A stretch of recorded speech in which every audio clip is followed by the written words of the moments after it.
And with that, I will welcome you all again to our first event of the fall for SIETAR Florida. And I will turn it over to Jorge. Thank you very much, Curtis, and I really appreciate you giving me this time. Since I didn't know who was going to introduce it, so I did a little slide here so people can know me a little bit more. I've known Yoko already, Syed, I know, you I know, so a couple. Well, basically, I'm a resident of San Agustin now. I grew up in South Miami, Dade County, and in Puerto Rico. So I spent mostly all my youth, elementary school and part of 1 year college in Puerto Rico. After I graduated college in Syracuse University, I spent 29 years living outside the US, Europe, North Africa, East Africa. I worked in Australia, New Zealand, all Latin America, basically working for a multinational corporation, the Coca-Cola company, Colgate-Palmolive. I'm the principal of the Cross-Cultural Consulting Group. I'm also a visiting professor at University of Lisbon, the East Tech Graduate Business School, and which I teach cross-cultural management and comparative ethics. Also this year, I'm doing a seminar on corporate social responsibility, comparative social responsibility, how culture affects it. I'm also a guest speaker at the University of North Florida Business School. I'm married to a lovely Korean lady, Hey Young, and we met in Buenos Aires. And we have a 15-year-old son, Lucas, who's going to be helping me today in the technical things. Lucas just came from East Africa. He was in Mozambique and go to school because his mama was working for the United Nations mission over there. So let's start. I just want to share, it's going to be a brief history of the Hispanic influence in Florida from the historical perspective, okay? How the groups were made, where they came from, and how they impacted, both in numbers and in the history that impacted by areas, okay? I'm gonna start from the beginning. I'm not gonna cover other historical events. I'm just gonna focus on the Hispanic influence and Hispanic immigration to Florida. What is the Hispanic community and what's moving on? And as interculturalists, we have to know the historical background where we live and work, and for us to help us work better with the people we work with. So knowing their history is very, very important, in my view. Like Martin Luther King said once, we're not makers of history, we're made of history. So history is very important. I'm gonna do this in two parts. Basically, the Spanish colony, which is 1500s to the 1800s, the U.S. purchase of Florida, the 1800, around the 30s, Hispanic settlements, when Hispanic settlements began. I'm going to do a second part where key issues in the 1900s, last century. And then I'm going to go to briefly into group specifics. I'm going to cover Cuba, Puerto Rico, Colombia, Venezuela, and Nicaragua. These groups account for over 80% of the total Hispanic population of Florida. Well, let's go to the first part, the Spanish part. Well, the first Spaniard, based on history, who came to Florida was Juan Ponce de Leon. He was the governor of Puerto Rico. He traveled from Puerto Rico to Florida. He was looking for the Fountain of Youth. Unfortunately, the only thing he got was an arrow in his chest because when he landed, the Indians attacked and he died. So of the wounds. Supposedly he landed north of San Agustin. There's a couple monuments basically saying where he could have landed. So that was in 1513. Then in 1565, nearly 50 years later, Pedro Menendez de Avilés establishes San Agustin. Pedro Menendez de Avilés came, he sailed from Cadiz directly into Florida.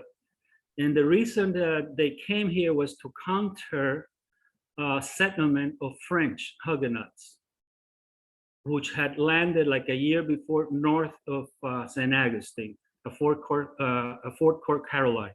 So it was basically a reaction to the French settlement here in Florida. That's where the Spanish came.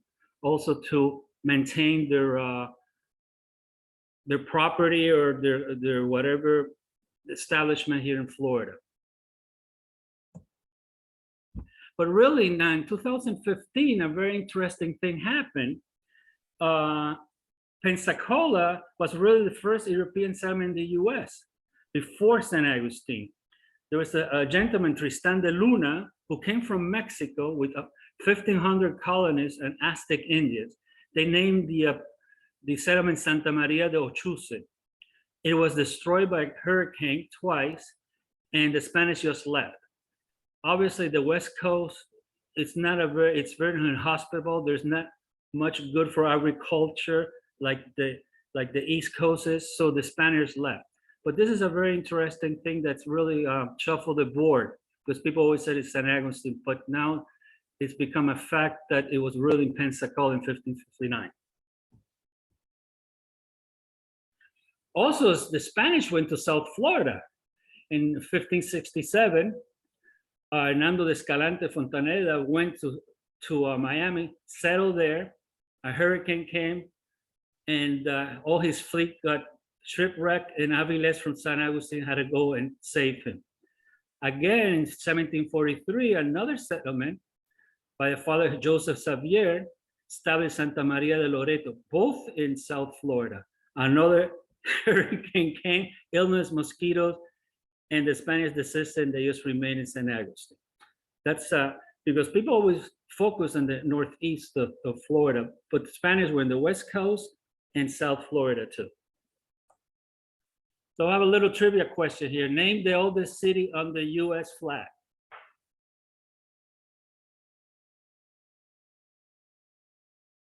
Come on, Syed. You know that. Well, I'm going to give you the answer. It's San Juan, Puerto Rico on the US flag, okay? San Juan, Puerto Rico was founded in 1521 and San Agustin in 1565, okay? So it's the oldest standing city in the United States under the flag of the United States, under United States territory. So let's finish our Spanish history. The Spanish colonies enjoyed a brief period of relative stability in Florida. They founded a lot of missions, specifically in the north part of Florida towards the west, in some parts to the south onto what today is Melbourne, but mostly concentrating to the north and northeast. Then came a slight hiatus there. The British acquired Florida through the Treaty of Paris, and that was basically after the US Revolution. And then in 1883, Florida was returned to Spain as part of the Second Treaty of Paris when the United States gained independence. Let's go to the part of the US. Any questions? Okay. So I have a question for you. Yeah. And my question is going to be, what was the catalyst that got you so interested in history in Florida, Jorge? Well, I gotta go back a little bit to the past, okay?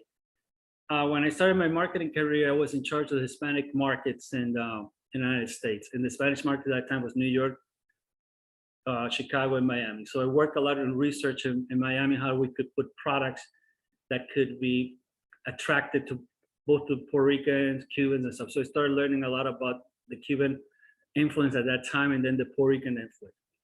But now, working with Syed on the issue of cross-cultural competency for law enforcement, I've been forced back again to start investigating what Hispanic groups are around Northeast Florida, okay? So I've been identifying that, and that's what really got into me. And then you're gonna ask me, how you do that, Jorge? As a matter of fact, I've visited already 5 food trucks, Hispanic food. And I sit down, I have a Cuban sandwich and ask people, where are you from, where you came here? So I'm doing a little bit what you call quality research. And that's one of the reasons I got into it now. So I've been researching this for a year, bought a couple of books. If someone later on, I can suggest a couple of books that could be very interesting on the Hispanic influence of in Florida. Thanks, Jorge. Sure. Then 1819, the Florida Purchase Treaty puts officially Florida into the U.S. hands, okay? Still was not a territory or anything like that. 1821, occupation occurs. U.S. troops arrive in Florida, and the first governor is Andrew Jackson, okay? Was the first military governor. 1822, Florida was organized as a U.S. territory. In 1845, was admitted to the Union as a slave territory. So the second part, let's go look a bit where the Hispanics start influence Florida, which is the part of 1830 to the 1900s, okay? Basically post-colonial period, more or less, we could say. Two main things that we're gonna go look. Tobacco. Tobacco was one of the biggest reasons Hispanics started coming to Florida. We're gonna go to a couple of Hispanic community, 1890s, beginning 1900s. Immigration, there was immigration laws that occurred at the beginning of last century, which affected immigration all over the US and in Florida. And 1930s to present, basically depending which group we're gonna be looking at. So first a beachhead was Key West. That's where the Hispanics started arriving. It was due basically because of the Cuban War of Independence and cigars. So a lot of cigar industry began importing tobacco from Havana, and they started first with 15 Cuban cigar makers. Spaniards from Spain followed, and they set up some cigar companies over there, which later they exported to Spain, but mostly it was for the US market. 1870s, the war in independence in Cuba skyrocketed. We had what you call the 10 Years War. That was a very, very big, I mean, the fighting increased substantially. And Florida became a major producer of cigars. Specifically, Vicente Bor moves from Havana. He was one of the largest or the biggest cigar manufacturers, not growers, cigar manufacturers who exported to the United States. So he closes shop in Cuba, opens in Key West. A lot of Cuban cigar makers follow, and soon Key West becomes the center of Havana making cigars in the United States. So net, the war, the market for cigars in the United States brings all these cigar manufacturers to Florida. If you notice, when we visited Key West, you'll see a big Hispanic influence still there. And then from cigars to tobacco, since they were rolling so much tobacco, they began to plant tobacco. And Florida became the second largest producer of premium cigar tobacco in America. Thousands of acres. That also brought a lot of Hispanics from Dominican Republic, some from Puerto Rico, but mostly from Cuba, because they had the knowledge of planting tobacco. So large plantations of tobacco started occurring in Florida. Obviously, Virginia was the biggest producer, but the tobacco needed for cigars was different. And Florida had that humidity that they needed for that tobacco. That's why the reason of Florida and cigars. It's not tobacco for cigarettes, but for cigars. There's even a city north of Tampa, was called Havana, Florida. And you can see it's still there. That was the biggest producer of what you call shade tobacco, which is a special tobacco that was grown in Cuba. They put it under tents, okay? And the tobacco has a lighter color. So you have the outer leaf, it's much darker, and the inner leaf is lighter. So this was in Havana, Florida. Very, very interesting. It's a small town, has a nice lighthouse. It's very interesting. And then in 1885, mostly all the cigar manufacturers, specifically Mr. Ivor, moves to Tampa from Key West. all the factories started moving there. Why? Because Tampa had a much better railroad or communications with the north, and also had a much better port. In other words, they could ship the tobacco, the cigars, from Tampa to the port of Louisiana, and from there to some parts of the United States. So it was logistics, climate, and a bigger city, and more accessible. Because remember, Key West at the time, it was a little island. You didn't have that nice road now. So that was an important thing there. The original population at that time was Cuban and Spanish immigrants, okay? The ones who moved to Ybor City that later became Tampa. So the influence was huge. As you can see here, the Cubans had a club already by 1917. Look at the size. I've been there, it's beautiful. The Spanish had also very, very social club. You can look at the opulence. I mean, they were very, economically, they were quite wealthy. The industry was just growing and generating a lot of profits and sales. Even I was mentioned to Curtis, the Germans even had a club there. So Tampa was a quite cosmopolitan place. The Italians also, they have an Italian club there, quite big also. So it was very Hispanic type of ambient in Tampa at that time.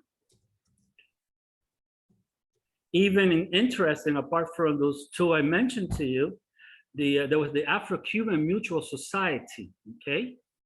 It was founded in 1899. It was an integrated social club among white and Black Cubans, or Black Dominicans, or Black from the Caribbean, or whatever.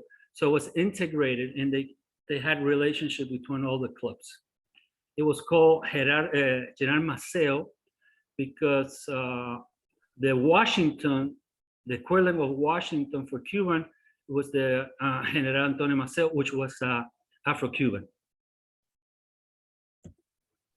Also, during the War of Independence, Jose Marti, which is also one of the leaders of the revolution, used to visit Tampa quite often because he was in New York to raise funds for the revolution, for the War of Independence. You have here a picture of him at the entrance of the club. And then you have still today in Tampa, there is a Jose Marti Park. So the influence has remained for many years. Any questions? The war for independence was for Cuba or which country? It was Cuba against Spain. It lasted nearly 30 years. It's a very long war. This is a very fascinating presentation, Jorge. Lots of stuff. I studied history, and I love history of Florida too. I've learned so much in your presentation.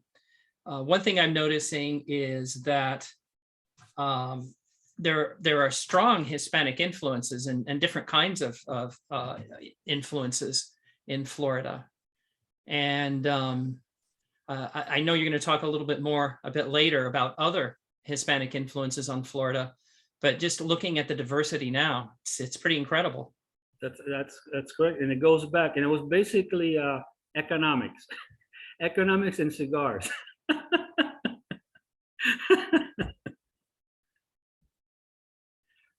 Let's go talk about the 1916s and to the 1958. I'm going to maybe go back in one shot to one couple years back and forth, but I'm going to try to make it as much cohesive as possible. We're going to go to the Jim Crow laws, Immigration Acts, the Great Depression, Hispanic of Mexican descent. We're going to cover Puerto Rico, and we're going to cover Cuba. Okay. Jim Crow. Florida was part of the Deep South. And that's a fact, and they embraced Jim Crow segregation wholeheartedly. I mean, one of the most segregated states in the US was Florida, together with Mississippi and Alabama. That's a fact. The Hispanic and Afro-Cuban clubs had to separate along racial lines. They just said, you cannot hang together, guys. So it was very, very tough for Hispanics, specific Hispanics of color in Tampa when Jim Crow really established itself. There was also tobacco industry in decline. in Tampa, okay, due to the fact that they discovered phosphates around Central Florida and other industries. So basically, the Anglos took over economically from the Hispanics. And since the Hispanics were a little bit more cosmopolitan, they were used to, I mean, living with people of other races, it was a big conflict, a lot of persecution. So a lot of them moved to New York, basically, to the Northeast. So a lot of the factories moved to New York, the cigar making. And some went back to Cuba already, because Cuba, by that time, became independent. We have a question, Jorge. Could you tell us a little more about Jim Crow and how Jim Crow impacted Florida? Well, Jim Crow impacted Florida tremendously. I mean, the fact was they just destroyed the Hispanic community in Tampa. Absolutely, they erased it, because that was one of the few integrated, non-segregated communities in the U.S. Okay, I'm the one who wrote that question, it's Patricia. You know, I'm doing diversity. We take for granted that people who may listen to this replay know who Jim Crow is. So the question was more, who is Jim Crow and why, and what is the Jim Crow law?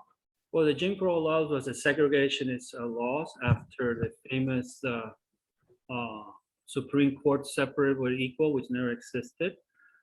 Jim Crow is the result of the failure of Reconstruction after the Civil War. The South, the Confederates lost the war, but they didn't lost their racist views, and they kept them alive through the 1960s and 65. I arrived in this country around 1960, 61 in Miami, and I was still Jim Crow. My aunt, she was married to my godfather. She was biracial. My mom could not go with her to the Woolworths to have coffee in Miami Beach because it was segregated. Well, she could go to the Woolworths, the same Woolworths counter in the Havana. So it was very, very tough. It was just segregation, institutionalized segregation in the South. That's what Jim Crow is.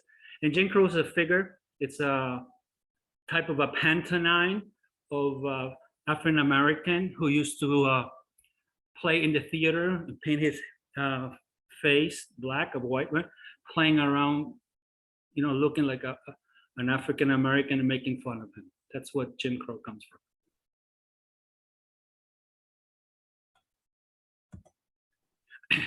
(1917) and 1924. During that period, two immigration acts are made. At that time, the United States became very nativist, restricted the flow of immigrants to the USA. Basically, the USA was closed. Consequently, and specifically, the Hispanic from Latin America, the immigration just absolutely stopped. There was some immigration from Europe, but the rest of the world, there was no immigration. That also happened to the Chinese. I think in 1899, there was also a stop to the immigration of Chinese nationals. So the country became closed. They just absolutely closed it. Then came the Great Depression. That didn't help either because there were no jobs for anyone. So that also created a little more what you call segregation, or how can I call aggressiveness towards non-US, what they consider non-Americans. One of the biggest actions that they did, I think, was Hoover, was before Roosevelt. We all remember the famous Japanese camps during World War II, right?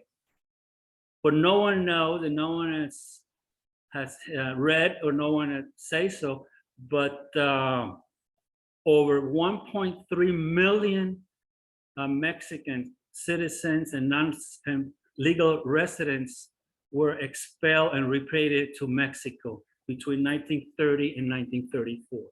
1.3 million. That was horrible. I mean, they took them from hospitals, schools, everything, just forced repatriation. That was by President Herbert Hoover. And that affected all Hispanics and in the nation and in Florida also. So those two actions really scared people. So the migration from Latin America, Hispanic countries just stopped. So we're gonna go now through 25 through the 1940s. There's two, Okay. yeah. Put a question on the back page. Those people who were sent back to Mexico, 1.3 million, were they born in the United States or did they come in their lifetime to the United States and Well- then were citizens? Well, a lot of the, based on the historic on the data, most were migrant workers who had settled, okay? But you had a lot of US born citizen and legal residents also.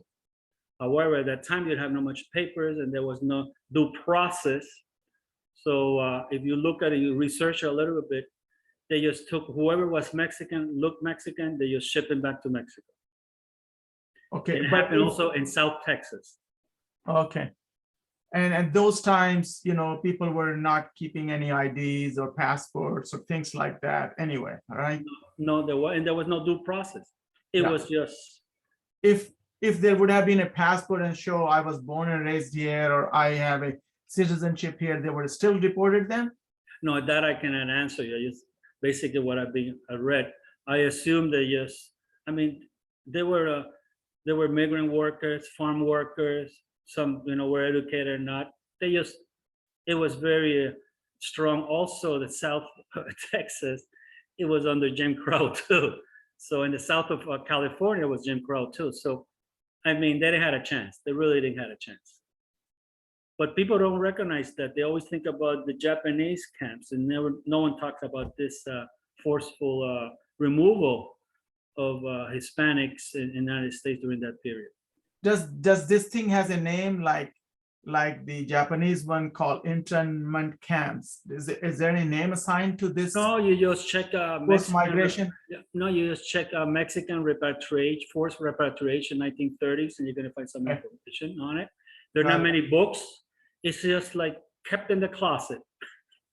It's just kept in the closet. It's just incredible. That's also affected the fact that Mexicans didn't move that much to the east. The only big movement of Mexicans in the US once were to Chicago to work in the meat industry. And that was in the 1930s or 40s, okay? But apart from that, the immigration just stopped completely between the Yeah. South, you know, the South border. So this is going to talk a bit about Florida and the Caribbean. Oh, I have a little typo there. Puerto Rico and Cuba. Let's talk a little bit of history of Cuba and how Puerto Rican, Hispanics of Puerto Rican descent have come to the US. Basically, it was 1917. The Jones Act gives citizenship to Puerto Rico. Let me go back a little bit in history. 1898, with the end of the Spanish-American War, the Treaty of Paris, US gets Cuba, Puerto Rico, and the Philippines as territories, as property, okay? Obviously, in 1948, Philippines becomes independent. Cuba becomes independent in 1915, 16, when the mention of the Platt Amendment, who gave the right to the Americans to interfere in Cuba, that was taken out. And Puerto Rico became part of the US, a colony. Puerto Ricans began to immigrate to the United States after World War II, basically. That was the biggest movement. A small group went to Hawaii and Florida to work in the sugar fields. That was around the 1940s. And there was a reason for that. I'm gonna come back to that, okay? The impact of the Puerto Rican in Florida came later, specifically in the 1970s, spurred by the construction of the Disneyland, Disney World in Central Florida. Cuba gets a renewed influence into Florida. 1920s and 1930s, there was a big economic boom in Cuba in spite of the depression in the United States. Due to the high sugar prices, Cuba discovered nickel, one of the biggest mining nickel, and still today is in Cuba. Agriculture, commerce, and cattle. There was even cattle business between Central Florida and in Cuba. In 1940s and 50s, Cubans invested. Some immigrated and traveled to Florida for business or tourism. So that's very, very important. I'll give you a little here history thing. PanAmerican it's an icon of American culture. But people don't know where PanAmerican was founded. PanAmerican was founded in Key West in 1927. And it was to carry mail and goods from the USA to Havana. So that's the way PanAmerican happened. And if you see in that picture, there's a gentleman there. I think he is from the left to the third one. He's Gerardo Machado. At that time, he was a general. He was the president of Cuba between 1928 and 1933. So, PanAmerican was founded to service Cuba. Also, there was a lot of tourism from Cuba. I took these two things from old magazine my mom brought when she came over here. I found in some of her boxes. To your left, you see a PanAmerican Airlines advertising in a newspaper in Cuba, just advertising trips to New York or trips to Miami or to Florida. So we always talk about 1950s U.S. tourism to Cuba, but there was a huge tourism from Cuba towards the United States. Also, to your right, you have another advertisement there. It says "Visite Miami," visit Miami, golf and stuff. And that was one in a magazine called Bohemia, which was a middle class, blue collar magazine in the U.S., similar to Life. It was a copy of Life. And this is a little bit of remember this to your left, it's my grandmother and my grandfather, and then you see my mom there with a little heart. This was taken in 1944 in Miami Beach. They were visiting over there. My grandfather had a lot of businesses, and so there's another example that were tourism. And to your right, that's my mom there. My grandfather with the white hat, the Panama hat. She's taking the famous Silver Bullet train from Miami to New York, where she went to school at. My mom went to mostly middle class, upper middle class Cubans, went to the US for 2 or 3 years to learn English. So there she is taking the train up the Silver Bullet. And there's my grandmother to the left. I think the one giving the back must be my aunt. And there's mom there. She was around 16 years old at that time. That's the Silver Bullet. It was a train that was built, I think, in 1931, just for travel between Miami and New York. Any questions? Okay. So let's go in the 40s and 2000s. Puerto Rico, we're going to talk a little about Puerto Rico between the 50s and 1990s. The Cubans, Nicaragua, and Venezuelans. We're going to cover the Colombians too, don't worry. Okay, let's talk about Puerto Rico. The earliest recorded movement of Puerto Rico is in 1942. And it was basically wealthy agriculture business owners. So it says that Puerto Rico were the ones who started the sugar business in Florida. And there were some families, rich families who bought land, okay, because the prices of sugar was much higher in the US, and they could save the travel from Puerto Rico up to the United States. So you had the Mayorals, Sellares, Ferrer, and other families who bought land, but they were very upscale and it was for business. So that's the first time, okay? In 1950s, the contract workers program, around 5,000 or 8,000 Puerto Ricans came to work at those sugar cane, okay, and other agriculture. Approximately, they say 3,000 settled in Central Florida. So already there were Puerto Ricans in 1950 living in Central Florida, okay? 1970s, Disney settles in Orlando. That was a big attraction. There's a company called Landstar Homes that marketed aggressively on the island to middle-class retirees and investors. There were a lot of doctors and professionals in the 1990s who invested in Orlando, bought property and moved over there. I remember that Disney recruited university students from Puerto Rico in the 1980s. Now we have the famous Maria hurricane that, approximately 150,000 Puerto Ricans moved in a period of 3 or 4 months into Central Florida. That really impacted. But surprisingly, after the data, around between 30 to 40,000 settled permanently. The rest will return to the island. I have some friends who moved there, but all the friends that stayed due to the fact because their children are already living there, they're working over there, so they wanted to stay next door. Today, after the Cuban population, Puerto Rico is the largest. Over 1.1 million live in Florida. Now it's even higher than in New York in the East. So Florida has the largest Puerto Rican population in the US.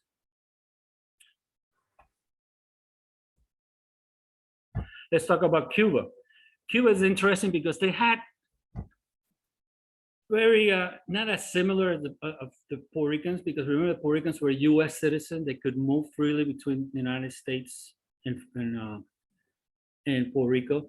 Puerto Ricans do not emigrate because Puerto Ricans are US born citizens. So you don't need to immigrate from one state to another. So that's a term I always see. Oh, he immigrated from Puerto Rico. No, he didn't immigrate. He just flew. It's like someone tell me I moved from Texas to New York. I didn't immigrate from Texas to New York. You know, US citizen. So that's a little misunderstanding there. I would like to clarify.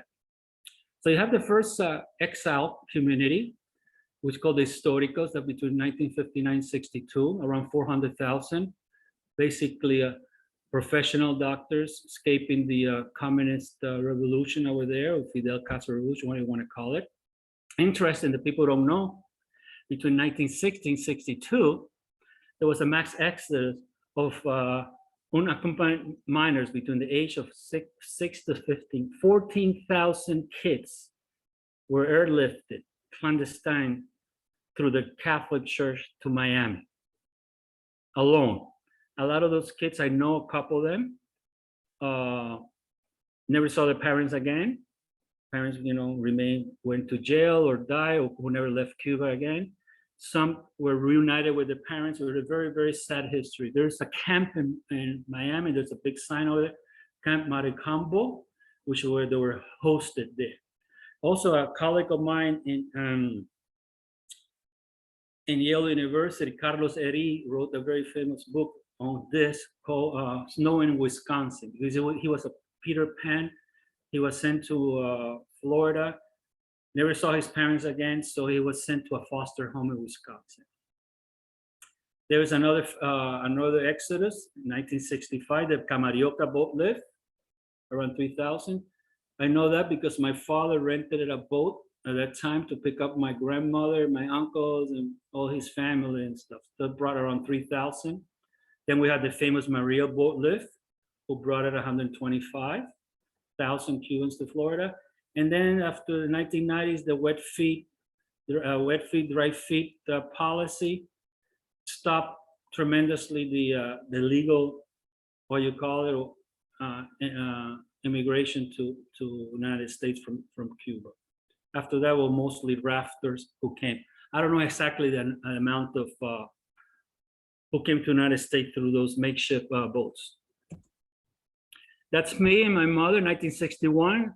I'm the chubby guy to the left, so I was part of that 1961. We live in Miami, a little efficiency with one room, one kitchen. So that was it. And then to the right is my brother, and in the middle is my mom. Okay, what part of Miami did you live in? Miami Beach. Every Cuban that I know, there were some of them that we need to have this shared after. Everybody was in Miami Beach and wishes they had kept the property. No, you know, we basically two reasons for that. It was cheap. There was more jobs there in the hotels. It was mostly the Jewish area, obviously. When we came here, we had Jim Crow laws. They didn't know what to do with us. They didn't want to put it in the white Anglo-white school. They didn't want to put us in the black schools in Overtown. So what they did is ship us to the Jewish area, Jewish school. So I went to the Miami Beach elementary school, and at time, you know, I still remember I didn't speak English. I stood up there, and my teacher didn't speak English, and I came back home and I told my mom, "These guys are crazy." My mom says, "Why?" Well, they stand up in the wall, they raise their hand, and they talk to the wall. It was the Pledge of Alliance. I didn't know what they were saying. So 6 months later, I was integrated, but it was very, very interesting. But Jim Crow didn't last long in Miami. I mean, 500,000, they couldn't keep up with. They just can't keep up with that. Over a million, yep. Sorry, finish your sentence first, then I have a question about the last page. Yes. Okay, so interestingly, US sent 1.3 million Hispanics to Mexico, but Yeah. here they are importing Hispanics from Cuba. Is it because it was a communist place? They felt bad about Cuban, but not about those Hispanics on the other side in Mexico? What is the difference? Well, the difference is historical. It makes you have the Cold War, first of all, okay? and the Cuban, before the Cubans, the immigration laws were in effect still.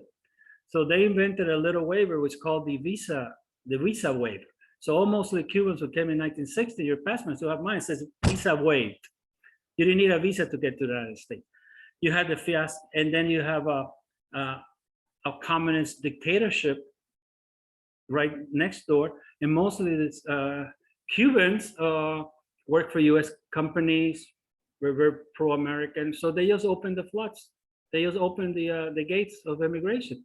Based on the immigration of this Cuban, this huge amount of Cubans that came, that's when they acted the 1965 immigration law. We became more open and more flexible, okay? So that big, because remember, when this influx of 400,000 came to Miami, they didn't have the resources. It was just crazy there. I mean, we live in a refugee center for months. And also you had the Bay of Pig fiasco. So the government felt bad about it. I don't know, felt specifically Kennedy. So that was the reason. But 1930s is completely different. It was basically the Cold War. Then we have Colombia here. Did I miss something here? Okay, we have the Colombians, 1980s and 1980s, 90s, escaping drug cartels and paramilitary violence, all settled in Miami around that time. The Colombians started coming to the United States in the 40s, 50s, and early 60s. First, because they had a civil war. Upper skilled Colombians used to come to the United States to study. But then the massive came after the narco wars, okay? So over 1 million Colombians live in Florida. And surprising, Colombians compete with Puerto Ricans as the second slot of Hispanic population. The difference between the Colombian population in Florida and the Puerto Rican is like 100,000. But the Colombian community is very quiet. You don't hardly hear them. The Venezuelans don't reach 200,000, they're more loud. But the Colombians are they keep them to themselves a lot. There are a lot of professionals, and they've been moving from the Northeast down. Today, Florida, specifically Miami, has a larger Colombian population than the Northeast. In the past, the Northeast was where Colombians used to live. Then you got Mexico. Well, given the historic events and a common border, most Mexicans tend to gravitate to California and Texas. The today Mexican population in Florida, it's mostly in the central northeast, where more agriculture, blue collar work is. There are a lot of construction, specifically in the roofing industry, is dominated by Mexican labor. So you see that mostly around here. I see more Mexicans in this area than what I see in whatchamacallit, in South Florida. Venezuela, beginning 2000s, migrated to South Florida. They tend to, specifically, they settle in Doral and Western. And then you have the Nicaraguans with the first wave in 1970, and then the second wave is 88. And then you have Hurricane Juan and the severe drought. The Nicaraguans and the Cuban exile community is very, very, very similar. And then going back to your question, Syed, you have to differentiate between what's an immigrant and what's an exile. The first wave of Cubans were political exiles, same way as the Nicaraguans, they were political exiles. The Venezuelans, a little mixture, some in small amount political exiles, but mostly economic, or Venezuelan who had a lot of money, already had money, and in Florida, and they just moved back north.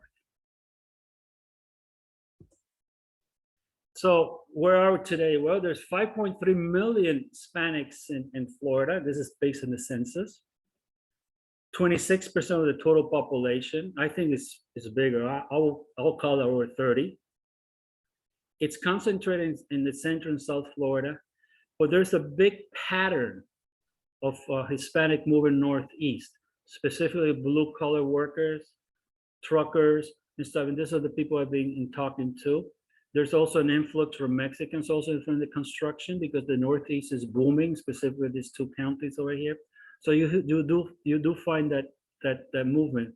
In St. Johns County, where I live, between 2010 and 2020, the Hispanic population has doubled. But here is very varied. Very small Cuban, mostly Puerto Rican and Colombians, and Venezuelans. So se acabó, like we say back in Puerto Rico, you know. Thank you very much, and we can have any questions.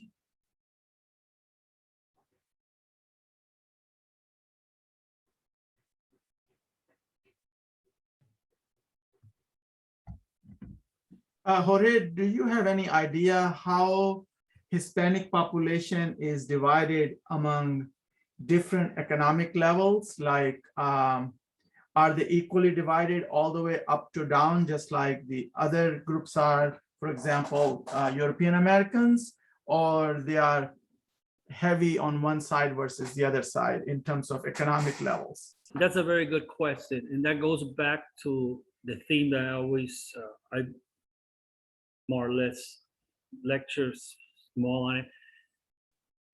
The Hispanic community is not monoblock. It's just incredibly diverse. And it's basically due to the fact that the very recent immigrants, okay? And then you're gonna find between the same, let's say between the Colombians, you're gonna have very high income, very high education levels. And then you have also part of the Colombians, so also in the lower end. You're gonna see that in Cuba, with the Cubans also. You're gonna see at the beginning of the 1960s, they were mostly high income, most educated. Now you have bipolar, and you see that in all the Hispanic. Why? Because they're very recent. Okay, they're very recent immigrants. They're first generation or second generation. Now you have a fact, which it's Miami and South Miami, that people speak Spanish. Okay, and then you have areas like Hialeah, which 90%, 97% is Cuban. I mean, see before I go down. And then you have Doral, which is 98% Venezuela. So it's extremely varied. You cannot read it. It's very difficult to read it. Ask the politicians. They still scratching their heads. And as a matter of fact, I have a little lecture, a little presentation that says why in Spanish is spoken in Miami, and that you don't see that, let's say, with the Mexican community in Texas and California. The Mexican tend to integrate much quicker, and then by first generation, they don't speak Spanish. Whilst the Cuban and Nicaragua and Venezuela, I mean, the third generation still speaking Spanish. And one of the reasons was 1960s in Miami and Florida, South Florida, specifically Hialeah, where the factories were owned by Cubans or Hispanic. All the employees were Hispanic, so they didn't need to speak English. Whilst the Mexicans who came in as laborers or blue collars, they worked for an American company or American bosses, so they had to speak the language. South Florida is unique due to the fact of that. And today, and it's never gonna change, because you still have, people are more comfortable to come to Miami first, look for a job, get educated, and then they move on.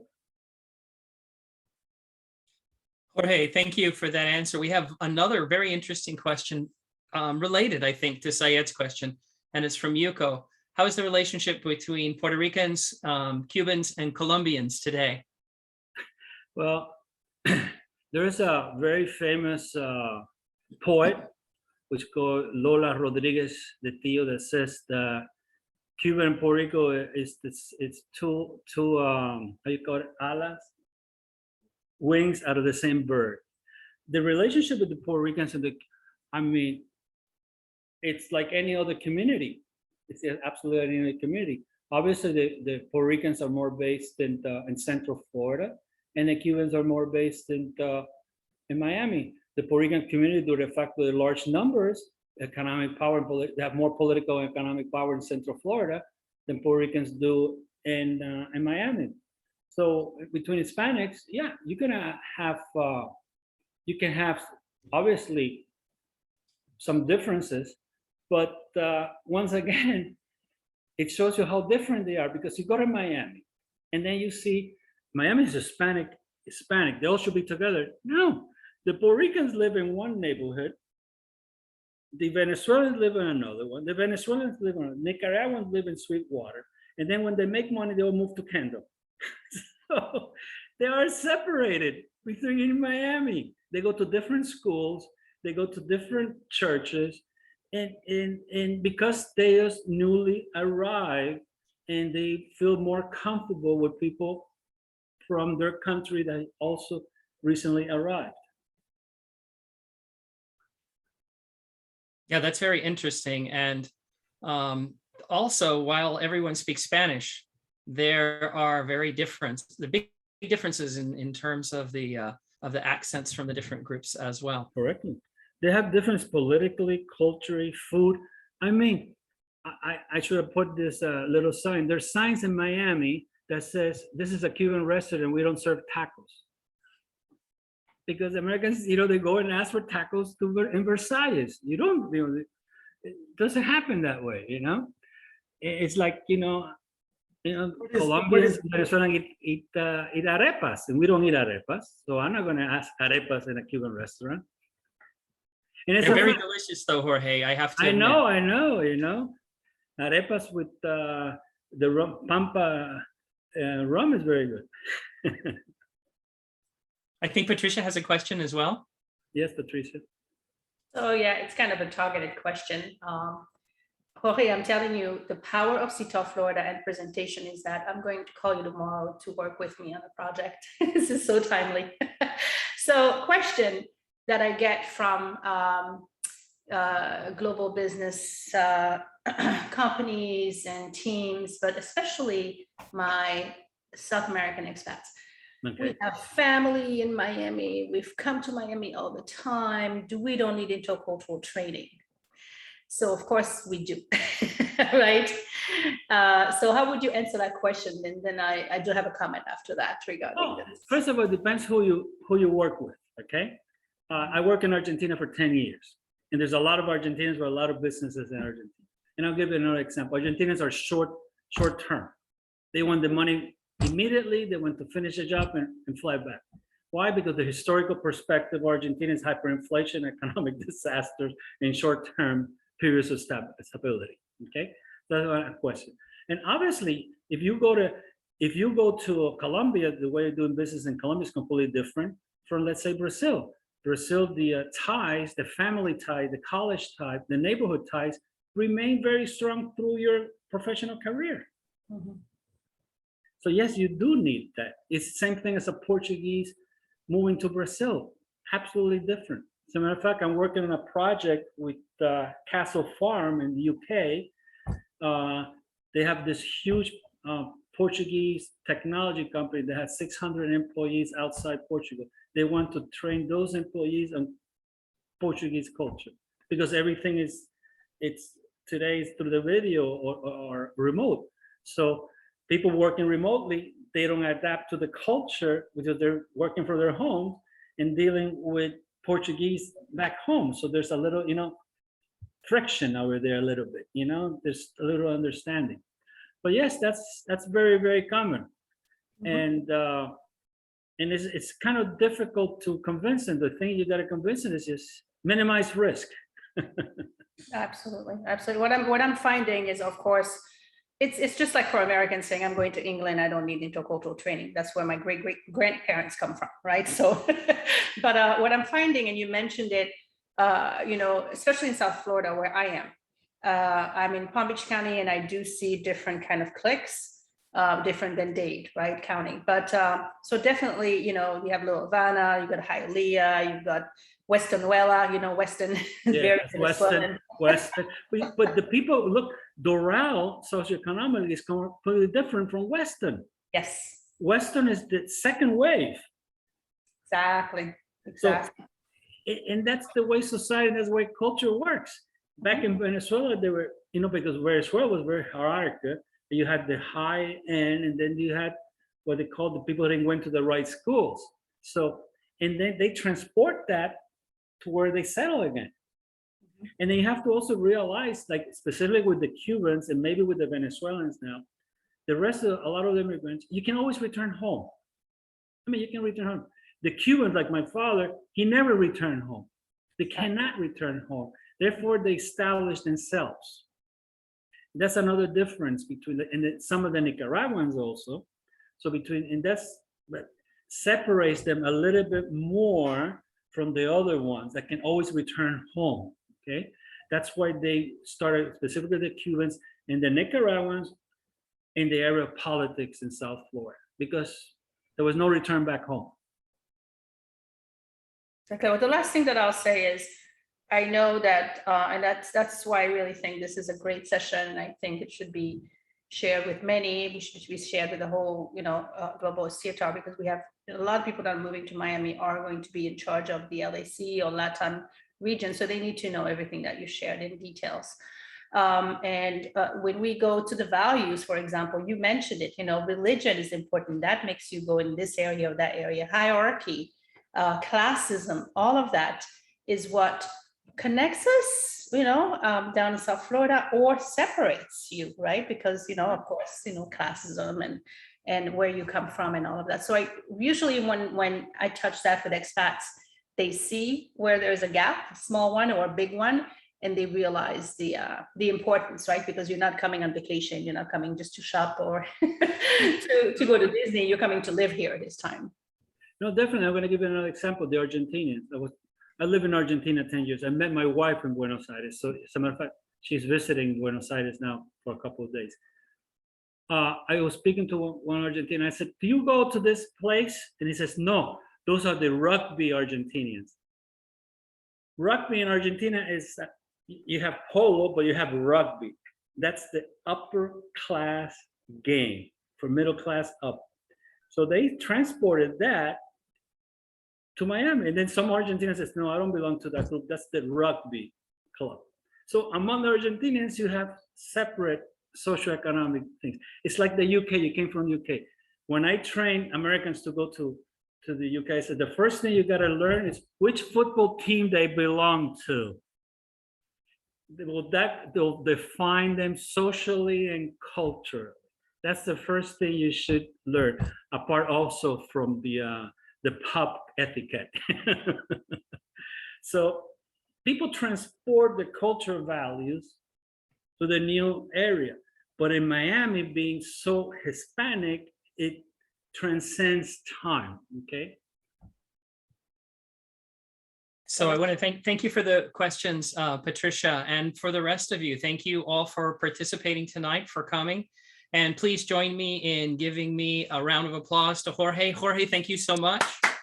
Oh, thank you, thank you. I appreciated your presentation. And keep posted. We're going to be having additional programs for the coming year. And we wish you all well. Thank you again for participating. And most of all, thank you, Jorge, for a wonderful, very informative presentation. Thank you. Thank you. Thank you very much for your attention. Okay. And I hear my technical guy here to say here, he's like, thank you for the lightning, you know, and everything here. No problem. Thank Yeah, you. very good presentation. Yeah. All right. Bye-bye. Outstanding. Thank you so much. Bye-bye. Adios. Good night, everybody. Bye. Thank you. Bye, everyone. Bye-bye. Thank you. Thank you.